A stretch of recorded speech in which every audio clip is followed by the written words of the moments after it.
seats right up here. Good afternoon, and I hope you all have had a worshipful Palm Sunday, but thank you for joining us for this latest COVID-19 update.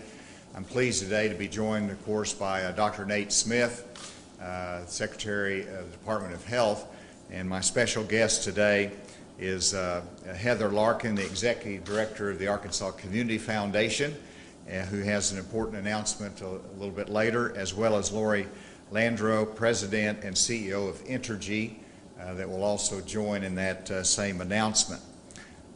Yesterday, we had 743 cases in Arkansas with 72 hospitalized. Today, that number has increased to 837 cases, and we have 67 hospitalized. I know Dr. Smith will elaborate on this, but of the additional cases that we had for today, 14 of them are in the Federal Correctional Institute in Forest City, which is a concern to us that Dr. Smith and his team has been working very diligently on, but that was one of the reasons for that uptick in cases. I would mention that while the hospitalizations are down, the cases are up to 837 cases, but as you will note on the projections that we have presented previously, that today, under the projections, we were supposed to be at 2,000 cases. So instead of 2,000 cases, we have 837 cases, which obviously is again an indication of beating that trend line that was established weeks ago. And so compliments to the people of Arkansas for social distancing, for taking the measures that are important to reduce the spread of this virus. And let me just make a comment about where we are right now. We are in a battle in our nation and in our state against this virus that clearly kills people and is highly contagious. And I think the deadly nature of this virus strikes people, but it's also how highly contagious it is that gets people's attention.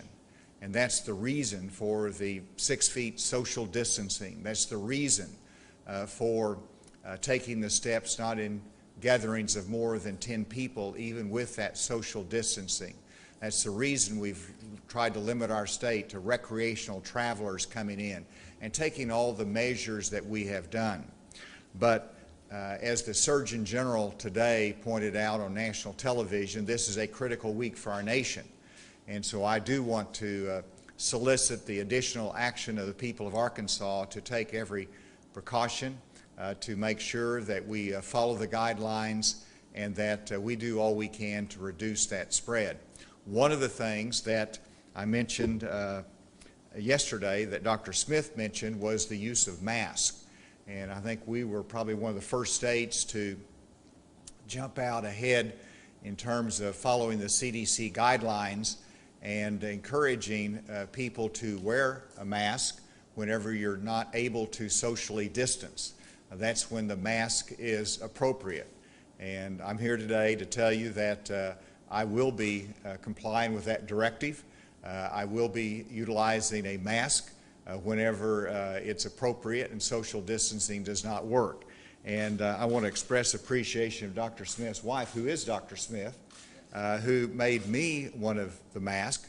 And I was going to one of our restaurants, Flying Fish, today, and I picked up a little bit of lunch, and I had my mask on as I went in there. And I would challenge everybody in Arkansas to think of this as Arkansas Fashion Week, in which everybody can design their own mask. We can have a little fun with this, and will be interesting to see how everybody does. But you know, you won't see me all the time because we're socially distanced. But when needed, I will be wearing this mask, and the First Lady will be as well. And so with that, I invite Dr. Smith to make comments, and then we'll make the announcement that I mentioned earlier. Thank you, Governor. I guess it is all kinds of superheroes who wear masks. And I also have my mask for today, the one from yesterday, is being washed, and have already been wearing it today. I want to give a little bit more detail on the numbers that the governor provided. We are up to 830 cases.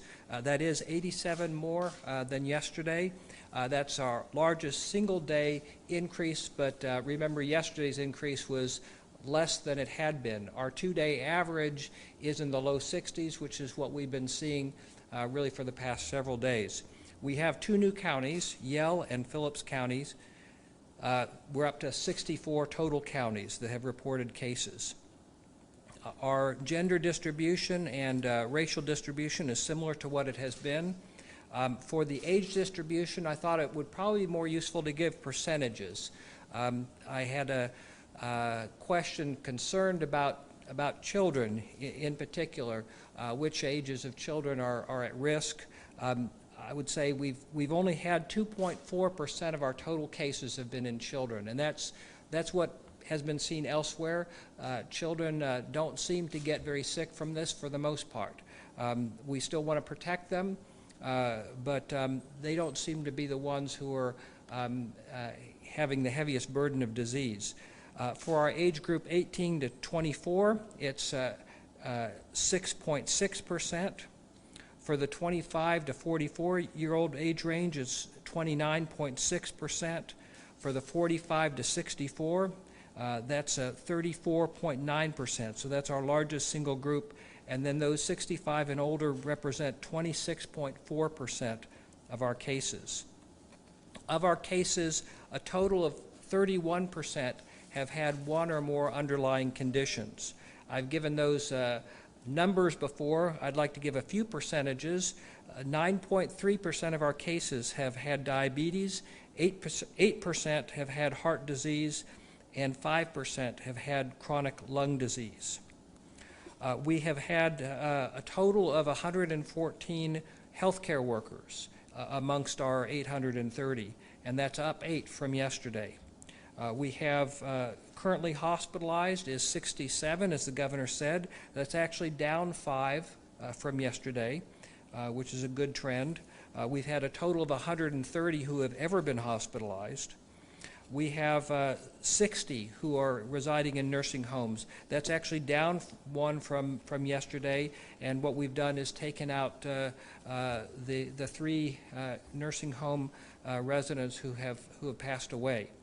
And we'll be reporting that by those who are residing in the nursing homes.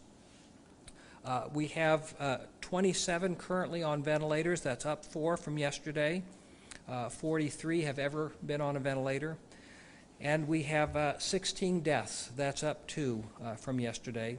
And we have 97 recovered. That's up 17 from yesterday. Of those who have passed away, 12 of them have been in that age 65 or older, and then 4 of them have been in the 19 to 64 year range. Of our healthcare workers, 14 have been physicians, 34 nurses, 11 CNAs, and the balance are various licensed and unlicensed healthcare workers. I'd like to briefly give a little bit more detail on our nursing homes. I mentioned the total has gone down by 1 from our report yesterday, but that's because we took out 3 who had expired. We have had 1 additional case in a resident at Willow Bend Healthcare Rehab. That brings their total to 10, and we had a single positive resident at the Springhouse Assisted Living Facility.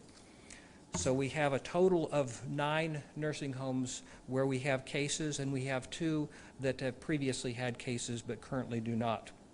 The last thing I'd like to mention is give a brief update on the situation with the Federal Correctional Institute in Forest City. As the governor mentioned, we have 8 inmates who have tested positive there. There are at least 15 or 20 more with symptoms who we will be testing today. We've had 4 staff who have tested positive, and we have another 10 to 15 who have had significant exposures, and so we'll be testing those as well.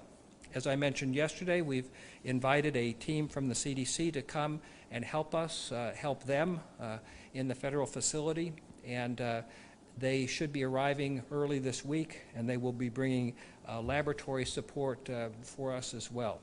With that, I'm going to turn it back over to the governor.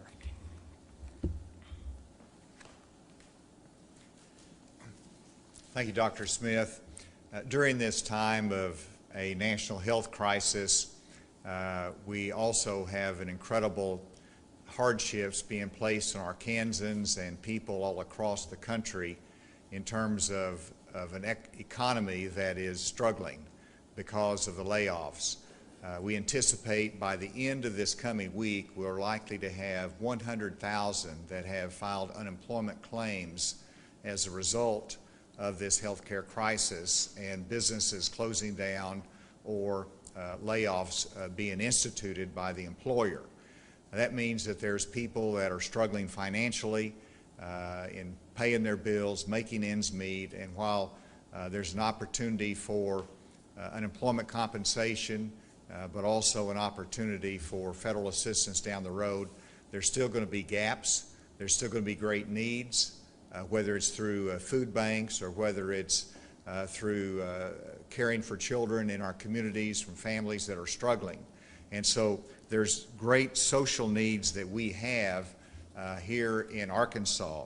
And so as a result of the need and the incredible response of the people of Arkansas looking for ways to be of assistance during this time, today I'm pleased that the state of Arkansas is partnering with the Arkansas Community Foundation in supporting the COVID-19 Relief Fund. And the Community Foundation has set this up. It's a fund that they have an incredible record of integrity, of proper use of benevolent funds, and for that reason we're happy to partner with them and say this is the official designated fund that we would like to see Arkansans contribute to help other Arkansans. And as we do this, they'll be able to direct the traffic as to what needs are out there through other nonprofit groups, other relief agencies, and be able to support them. And if I can identify as a need as governor, I will be able to express that need and ask if the Community Foundation can find a way to help based upon the relief funds that Arkansans have generously provided. So I want to invite Heather to come, Executive Director of the Community Foundation, to comment on this. Thank you, Governor Hutchinson. We're grateful for your leadership. Like you, we at the Arkansas Community Foundation recognize that this is a challenging time for Arkansans, many of whom have precious few resources to give away. But we also know we are a generous state, and people are seeking to help whenever and however they can. The Community Foundation has activated a COVID-19 relief fund to help Arkansas nonprofits serving on the front lines of this pandemic. The generosity has been amazing. We've seen Arkansas businesses, foundations, and individuals step up. Along with the Community Foundation, some names you may recognize have already given or pledged over $2 million to this fund, and I think we have some more good news today. Those include Riggs Cat, Tyson Family Foundation, the Wingate Charitable Foundation, the Winthrop Rockefeller Foundation, the Walmart Foundation, and the Walton Family Charitable Support Foundation. We're so grateful to these organizations and to so many individuals who have stepped up and are already making gifts. And we hope that others who are in a position to give will do so, either through this fund or by reaching out to their favorite nonprofit who's doing important work at this time. All donations made to this fund will be granted to Arkansas nonprofits working to serve the state's most vulnerable populations and those disproportionately affected by the coronavirus and its economic fallout. Donations can be made at arcf.org/COVID-19. Grants from this fund will help nonprofits maintain their operations and respond to the increased demand from their clients. The Community Foundation has already issued 175 grants to nonprofits across the state, and a list of those nonprofits can be found on our website, which we will continuously update as we move money out the door. The Community Foundation works in all 75 counties in Arkansas, And to do that with the greatest impact, we have 28 local offices across the state. They are our boots on the ground, helping us work with local nonprofits in every corner of our great state. You can find more information about that network on our website. So let me say that this is why the Community Foundation exists, to help Arkansans connect to the nonprofits that are doing the work that is needed in our communities.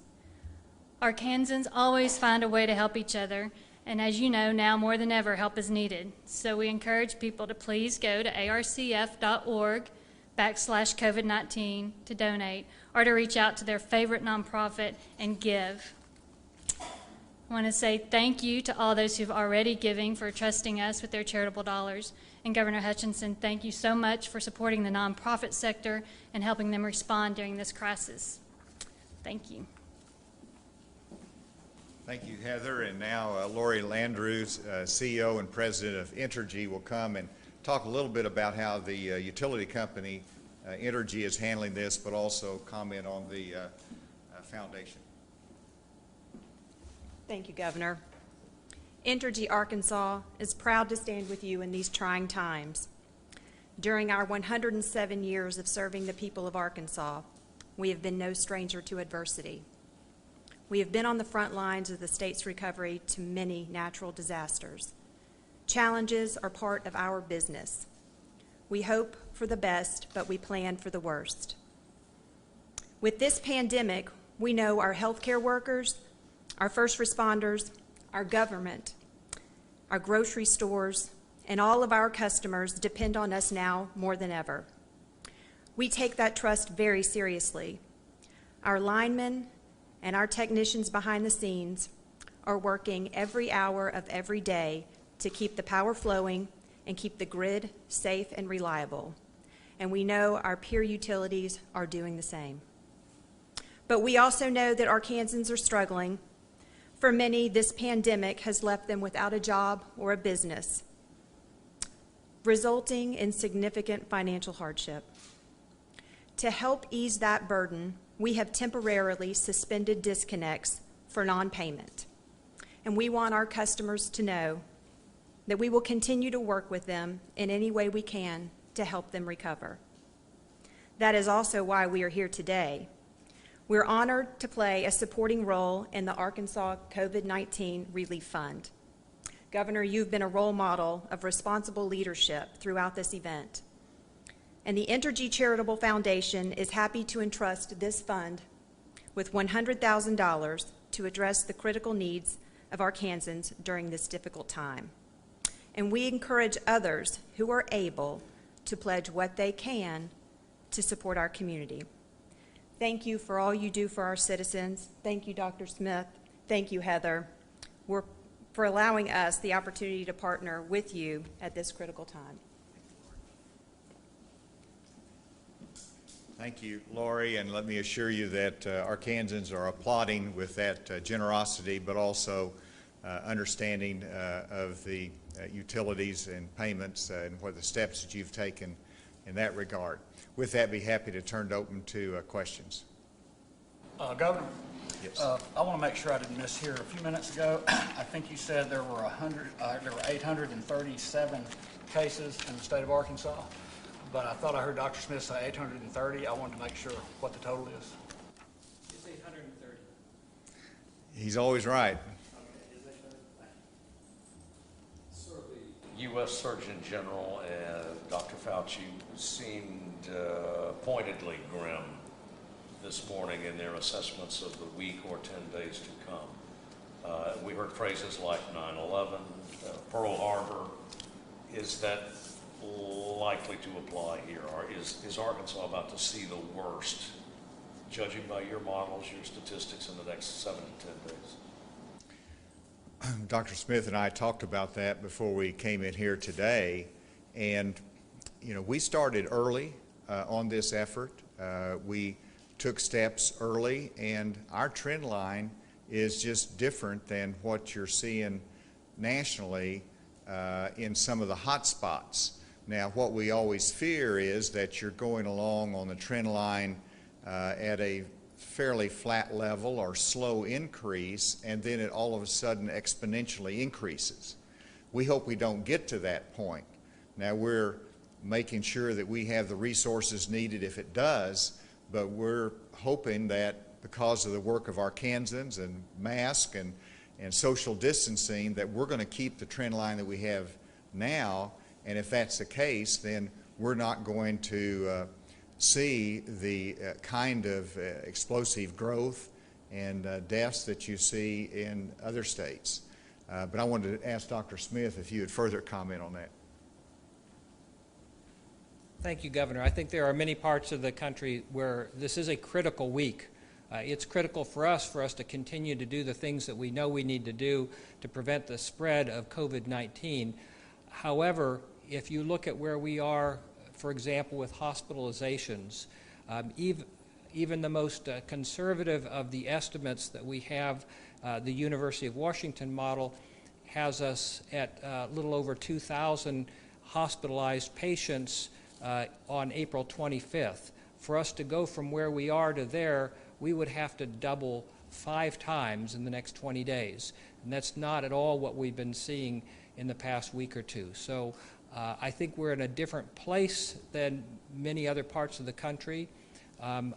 It's always dangerous to make predictions about the future, especially with a virus that's new. But where we are right now,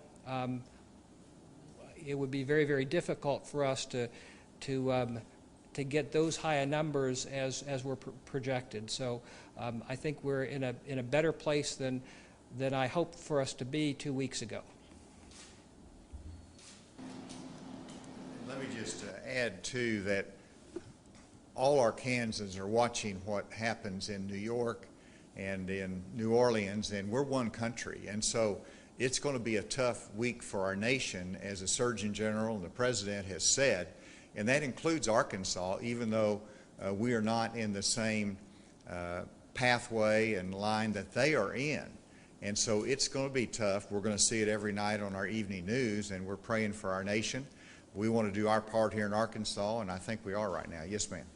My question is about the order that you signed yesterday. So we got a call from somebody who works at Quality Inn in Forest City, and they said that they have a large group in right now from South Carolina. So my question is, how is this going to be enforced? How will managers be able to check that, the people that check in are the right people that need to be there? Well, if you've got a group at the Quality Inn from South Carolina, the first question the hotelier should ask is, if they're there for recreational travel, then that's not what should be happening. That's what the executive order is designed to go after. Now, if they're here for business purposes, if they're here to help utility companies, if they're here to help in the COVID-19 crisis, or there's other exceptions there, then we welcome there, and that's what the lodging is for. And then also, you've got to recognize that we just entered that order yesterday. It very well could be that they were en route, and obviously you've got to honor the reservation that was there. But that's the guidance that we've given, the directive that we've given, and that's exactly what we don't need. Is we don't need to have recreational travelers from South Carolina coming here during this time of national crisis. That's what we're trying to avoid. Yes, ma'am. I have a prison question. Since we can see how fast it's going through, I guess, this federal prison in Forest City, are you considering any actions to let people in, for example, who are in jail simply because they can't make bail, or who are old in the prison and susceptible to this virus? Are you thinking of any conditional commutations or provisional release or something of that kind? Some of the counties, I understand, have taken measures to relieve the presence in the jail of a vulnerable population, or if there's a nonviolent offender. So I think some of the counties have taken measures because those cases have not been adjudicated. They're still pending. But in terms of the state itself, these have been adjudicated. They've been sentenced to prison, and there's not any plan to do any release because of the COVID-19 crisis. We have certainly taken the steps to protect the population and measures that we're watching every day. And if it changes and there is an outbreak, then we'll have to make judgments moment by moment. But there's not any way you can release particularly the violent offenders that are there and many others. And so they're looking at ways that you can have areas that will protect them, that will isolate them, versus being in the general population. So there are plans and contingencies depending upon what happens. I'll emphasize that the outbreak that we've had is in the Federal Correctional Institute, as you know the distinction, versus our state prison, and we've been fortunate right now to not to have that kind of outbreak there. Frank. Governor, 2 questions. First of all, during the 1918 Spanish flu epidemic, many Arkansas cities ordered churches to close during the pandemic. News reports suggest that they complied, although some of them didn't like it. In 2020, why is the state making it optional for churches? Well, because churches, by and large, do the right thing. They want to protect their parishioners, and so every church that I'm aware of has moved to online services. I went to an online service today, and that's how most Arkansans worship today, is through an online service. There are a few that have a very small attendance and they socially distance. We don't recommend that, but if it's within the guidelines, then that's understandable. As you know, Frank, there was an instance in which we had trouble having a church was what I looked at as really putting the parishioners at risk, and so our Department of Health called them, and they took the right steps and are not meeting with the large congregation that we had anticipated. Pastor, thousands of churches have listened, Governor, thousands of churches have listened to you. They're sacrificing, they're closing their doors in order to help slow the spread of this pandemic. For churches that may read about this other option, opening your doors, but putting in precautions, social distancing, etc., Easter's approaching, what message would you have for those thousands of churches? Well, just remember what's at risk. We've had one instance of one of the largest outbreaks in Arkansas was through a church-related service and a gathering of people. So gathering of people is what you've got to be careful of. And so they have those guidelines, they have that caution. Dr. Smith, do you want to add to this? I would echo the governor's comments. It's really the gathering of people, not so much the activity that we're concerned about. Got a question for Dr. Smith. Dr. Smith, you said a few minutes ago that today there's 27 patients who are on ventilators. Yes. We've been hearing about the difficulties that some states have had getting ventilators. Some are worried they don't have enough. How many ventilators does the state of Arkansas have available? Actually we track that on a daily basis. What I have with me in terms of those numbers is a couple of days old, 2 days old, but our ventilator inventory, that's not that we have them in a storehouse somewhere, but these are all the ventilators owned in the states out at hospitals, 785. And of those, 551 were available 2 days ago. So that meant that 234 were in use. So we actually have quite a reserve, not that they're stored someplace in a warehouse, but they're out there in the hospitals where they need to be. So we can absorb some increase. If we have more than that, though, then we will need to obtain additional ventilators and take other actions to help care for those patients. Yes, ma'am. For this correctional facility that had this outbreak, what steps are already being taken to protect the rest of the inmates and the staff? Well, what we've advised for the Federal Correctional Institute is to segregate those who are known positive, those who have symptoms. As you can imagine, that's a little bit challenging in that setting, and that's why we've asked our partners at the CDC to come and assist. We don't always have as easy access to a federal facility as we would if it were a state facility, but we've been providing guidance, and so far the folks there at the facility have been following that guidance. Obviously, we need to test a whole lot more than we have tested, and we'll need to take additional actions to prevent the spread. For the supply of test kits, is that situation getting better? It's okay right now, but there are, as you know, across the country challenges in terms of getting reagents, and so I'm a little reluctant to say we're doing well because the situation could change next week. We're hoping to do better, though. We're hoping that we can obtain more reagents and to continue to increase our testing capacity both at the Arkansas Department of Health Public Health Lab and the UAMS laboratory. Fortunately, we are seeing a good number of test results coming from the commercial labs. Yesterday, we had a total of 992 results. Of those, 111 were done in the Arkansas Department of Health Public Health Lab, 56 at UAMS, and we had 825 reported to us from commercial labs. Is there one question from the remote locations? Yes, Governor, this is David with Little River Post, and I was wondering what kind of recommendations you have for people who are in counties where there are no positive cases.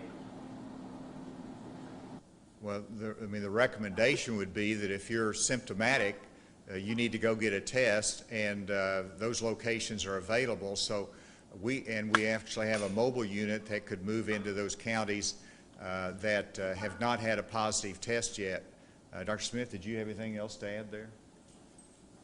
Certainly. Although we do have 11 counties who have not yet reported cases, we're assuming that COVID-19 could be anywhere. So even if you're in a county with no reported cases, you should still consider public spaces as an area of potential COVID-19 transmission. Practice social distancing. Where social distancing is challenged, we're following the CDC guidelines for wearing a cloth mask and doing all the other things we know to do, hand washing and staying certainly home quarantine if there's been an exposure, and home isolation if there's been a positive test case. Yes. The number of tests we performed, how many individuals have been tested? I know that some people are tested more than once. Do we have a number of individuals? We have not separated that out per se. If someone were tested like a week later, but in cases where someone has had a test sent off to a commercial lab and it's been days and they've not gotten a result, there are some situations in which we've gone ahead and run those in the public health lab where we needed that information right away, and then we deduplicate that. So those are not of the. How many individuals have Well, almost all of these are single individuals. Of the 11,488 we've done so far, if there's one sent to the commercial lab and one done in our lab within a few days of each other, we've deduplicated that, and so we've not. Those are not. multiple testing in nursing homes too, right? At some point, yes. For example, one individual, got to the point where they had no symptoms and was retested 2 weeks later, and they tested negative. But almost all of these cases are single individuals. Doctor, have any of those who've been in Arkansas who've been clinically certified to have recovered from COVID-19, have they been asked to participate in any way? For example, submitting blood, a search for antibodies, anything along those Yes, we're in the process that we've actually reached out and asked them. We're in the process of setting that up to make that happen. We're still probably at least a week or two away for getting all the components ready for a place for people to be tested to make sure that they're clear of the virus, a place where they can actually have the plasma collected, and then a place to process that so it's available to physicians who are caring for sick patients, very sick patients with COVID-19. But all the pieces are coming together. So we hope to have that within 2 or 3 weeks at the longest, I would hope. I'll take this question, then we'll go remotely. Yes. What is the criteria for being tested? And also, if I may, have Dr. Smith, have you and the governor been tested? I've not been tested because I don't meet any of the criteria for it. The priorities I've stated before, healthcare workers, hospitalized patients, residents of nursing homes, and then those who are 65 years of age and older or have underlying medical conditions who have symptoms. There are some settings where there's high risk of transmission where we will go ahead and test people without symptoms because it's important to know if they're infected even though they're not showing symptoms. The problem with testing people who are not symptomatic is that if the test is positive, well, you know they're infected, but if the test is negative, it may just be too early in the course of an infection. So you can't release someone from a quarantine based on that test result, because they could go out there and they were just early in their infection and then they become symptomatic and then they've exposed a bunch of people. So I'm getting requests, well, can you help us out with this situation? This person's in quarantine, we want to get them out, they don't have symptoms, can you go ahead and test them? Well, you know, I can't get them out of quarantine on the basis of a negative test. If they test positive, then that may be useful information, but we got to watch them and make sure they don't develop symptoms, make sure they don't go on to develop obvious infection. So anyhow, I would not be a candidate, and as far as I know, the governor's not a candidate for testing because neither of us are symptomatic, neither of us have an exposure or a travel history that would put us at risk. Is that good enough? I have not been tested. Let's go remotely. Is there a question? And we'll take two more in here. Is there a remote question? Yes, I have a remote question. Governor, Dr. Smith, this is Dawn Scott with CBS here in Little Rock, PhD 11. Can you hear me? Yes. You have placed a great deal of emphasis on healthcare workers. They're a part of the numbers every day with 114 sick today. They're priority testing for them. But we're hearing a number of healthcare workers with concern about elective surgeries. I know you put a directive in place on Friday. However, what we've been hearing from multiple people is it's business as usual tomorrow at a number of facilities here in Central Arkansas. Arkansas Surgical Hospital being one, and a Baptist facility where at least 2 COVID patients died so far. How are you going to enforce this? Some of these cases that the workers are telling us have been on the books for months. Clearly that's not urgent. It is important that people who need surgical procedures, either to save life or limb, or where they're very time sensitive, it's important they go ahead and receive those surgical procedures. If we do receive notice that people are going ahead and scheduling cases that are clearly not time sensitive and potentially either putting that patient at risk because a COVID-19 patient may also come in, or consuming PPE and other resources that would be needed for COVID-19 patients, then we would go ahead and take action. The Arkansas Department of Health, as you know, licenses all the hospitals in the state. Medical Board is responsible for the ambulatory surgical centers. So if we're aware of those infractions or failure to comply with that directive, of course, we'll take action. We'll take 2 more questions from the table, and that'll be it. So there is that competition. The other level of competition is simply that because all the states are trying to acquire, as well as the other countries and the Department of Defense, there's just a limited supply to get. And so even when you're dealing with somebody that's scrupulous, that has good ethical business requirements, we still could be weeks away that you have to order a product or get the production time on the factory floor. So it's just a challenge for the states. And it's even a greater challenge in terms of the ventilators.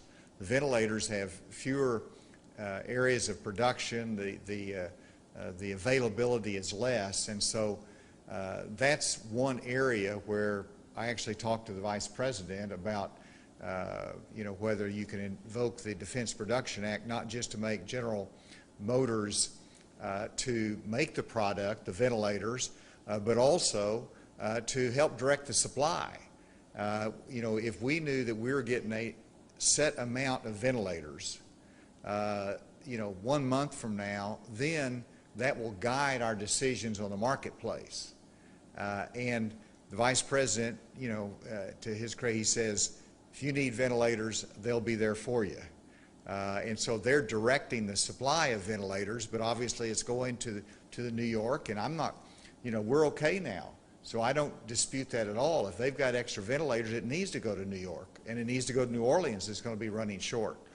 But we have to measure the time frame coming up, and one of the thoughts is having a coalition of some governors so we can join together, maybe 5 states, to enhance our strength in the market and to buy ventilators particularly. But it is competitive, and there's a supply chain challenge for us, but we're adjusting to it. We've got some great teamwork, and we were one of the first states to have that centralized purchasing power. We put the $75 million out there early so that we could get in line, and so I feel much more comfortable about our supply chain, except in the ventilators, which is going to be challenging. Last question. So I know that the directive is for people to wear a mask if they're not in the position to social distance. So I was wondering if you could talk about maybe some household items people can make these masks out of at home. I will, and then I'll let the doctor have the last word on that. But first of all, the prison industries is producing masks that they utilize in their facilities for inmates and for guards, which is very creative. And they're using old uniforms and cloth that they have. I saw the Surgeon General demonstrate a mask today that was made out of a T-shirt that he had. It was a pretty good-looking T-shirt, I thought, high quality, but there's a lot of products like that that you can make it. Dr. Smith, since you've... I think actually probably my wife would be the expert on that. But those can be made out of a variety of materials. I've even seen a YouTube video making one out of a bandana and rubber bands without even doing any cutting or sewing. So there's a lot of options out there for people. And the purpose of these is to capture droplets coming out of our mouths so that those who are asymptomatic or pre-symptomatic don't inadvertently expose other people.